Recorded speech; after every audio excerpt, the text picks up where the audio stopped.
টুথপেস্টে microplastic মূলত তিনটি ফর্মে পাওয়া গিয়েছে। একটা হচ্ছে পলিইথিলিন, দুই হচ্ছে পলিইথিলিন মিথাইল মেথঅ্যাক্রাইলেট, আর তিন হচ্ছে অ্যাক্রাইলেট কোপলিমার।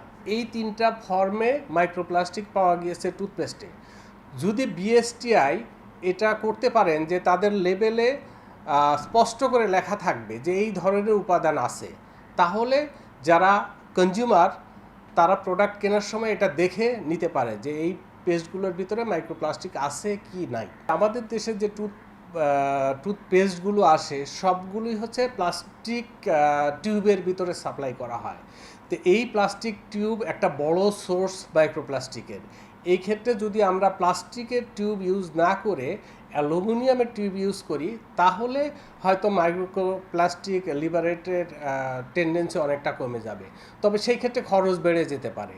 এই খরচ কমানোর জন্য আমরা আরেকটা কাজ করতে পারি যে যখন প্লাস্টিক টিউবে টুথপেস্ট আসবে, ঠিক প্লাস্টিক টিউবের ভিতরে পাতলা অ্যালুমিনিয়াম ফয়েল ইউজ করলে আমাদের এখান থেকে মাইক্রোপ্লাস্টিক লিবারেট করার টেন্ডেন্সি অনেকটাই কমে যাবে। যে একটা খুবই অখ্যাত কোম্পানি যারা খুবই নিম্নমানের প্লাস্টিক ম্যাটেরিয়ালস ইউজ করে টুথপেস্ট তৈরি করে, যাদের নামই কোথাও আসে না, তারা তাদের নাম উল্লেখ করে বিজ্ঞাপন দিচ্ছে যে আমাদের টুথপেস্টে মাইক্রোপ্লাস্টিক পাওয়া যায়নি, আমাদের টুথপেস্ট ইউজ করুন। সেকেন্ড যেটা হচ্ছে যে কিছু আয়ুর্বেদিক কোম্পানি আছে এবং কিছু অর্গানিক টুথপেস্টের দাবিদার আছে।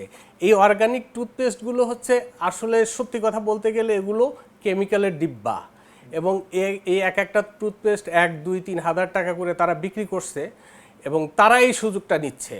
তারা বলছে যে আমাদের টুথপেস্টে এই ধরনের নাম আসে নাই, সো আমাদের টুথপেস্ট ভালো, এবং লোকজন প্যানিক হয়ে এটা কিনছে। এগুলোর দিকে আমাদের খেয়াল রাখতে হবে।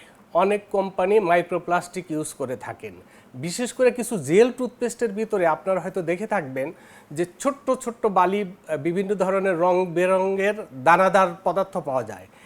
এই বালি করার মতো যেগুলো দেখতে পাওয়া যায়, এগুলো সবই হচ্ছে মাইক্রোপ্লাস্টিক। এটা দুইটা কারণে ইউজ করেন টুথপেস্ট কোম্পানিগুলো। এক, অ্যাব্রাসিভ ম্যাটেরিয়ালস হিসাবে, অর্থাৎ দাঁতকে ঝকঝকে তকতকে করার জন্য। আর দুই হচ্ছে যে এইটার একটা লুক্রেটিভ অ্যাপিয়ারেন্স দেওয়ার জন্য। দ্যাট মিন হচ্ছে যে টুথপেস্টটা দেখতে সুন্দর হয় এই জন্য।